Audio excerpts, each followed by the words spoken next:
When talking about health, it is important to consider all aspects. What I mean by this is to look into things that you wouldn't expect to affect your health. Hi, my name is Rohan, live on the Healthy Human podcast. In this episode, we are going to be talking about the thyroid gland and everything related to it. First, let's discuss what the thyroid gland is. Many of you growing up may not have heard about the thyroid gland. This gland is located at the base of the front of your neck. It is no bigger than 2 inches. However, it controls some of the most vital functions for life. Well, what functions specifically? The thyroid gland controls metabolism, growth, and development through hormones such as T4 and T3. Those hormones sound familiar, don't they?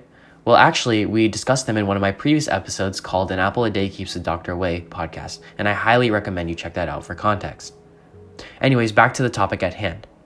Let's talk about how they measure thyroid levels. The best way to measure thyroid function is to measure TSH, which is known as thyroid stimulating hormone. Changes in your levels of TSH can signify important body changes and warn those from the outside of potential problems. High levels of TSH show that the thyroid gland isn't making enough of the necessary thyroid hormone, while low levels of TSH mean that your thyroid gland isn't getting stimulated. Changes in these levels can lead to, but are not limited to, a wide variety of diseases such as hypothyroidism, thyroiditis, and even pituitary disease. Now that we're transitioning to problems that occur, let's try to understand all the potential problems your thyroid can undergo. Some complications that can occur due to hyperthyroidism include eye problems like vision loss, heart problems, osteoporosis, swollen skin, and even thyrotoxic crisis, which is a rare threatening life condition that can occur as a result of large amounts of thyroid hormones.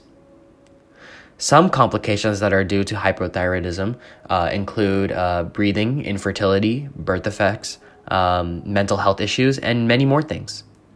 If these things aren't enough to convince you how important the thyroid gland is, I don't know what will. All things aside, it is important to consider how we treat our thyroid to prevent any complications. One example of something your physician might prescribe is called levothyroxine. In essence, it's a thyroid hormone replacement therapy that helps to treat hypothyroidism by increasing the amount of T4 hormone that is available. Another drug is known as liothyronine, which is a replacement for the T3 hormone, which can help treat hypothyroidism in the short term, but not the long term. Similar drugs tend to use these thyroid extracts to regulate the thyroid gland and help it maintain balance as well. Surprisingly, there's a lot you can do physically to help prevent any thyroid complications. I'm going to talk about a bunch of different things that have been proven to help hypothyroidism. While there isn't a diet specific to helping hypothyroidism, your diet, as we talked about in previous episodes, should focus on eating all food groups in balanced amounts. Weight gain is a pretty common symptom of hypothyroidism, so following a healthy regimen can help prevent this problem and help you lead a healthy life. Interestingly, some foods that are high in fiber, for example, or supplements that have iron in it, have been shown to affect how you absorb certain drugs such as levothyroxine, which is important that you consider when you're making these decisions.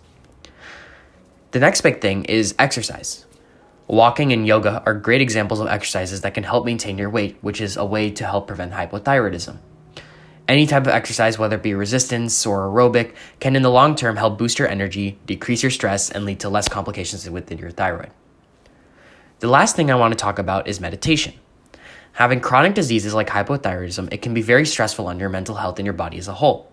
Through meditation, we are helping to calm the body down, which can lead to less complications due to these diseases. Once again, this has been Rohan, live on the Healthy Human podcast. Be sure to tune into the next episode where I'll continue to explore the wonderful world of health. Until next time, remember, happiness is the product of good health.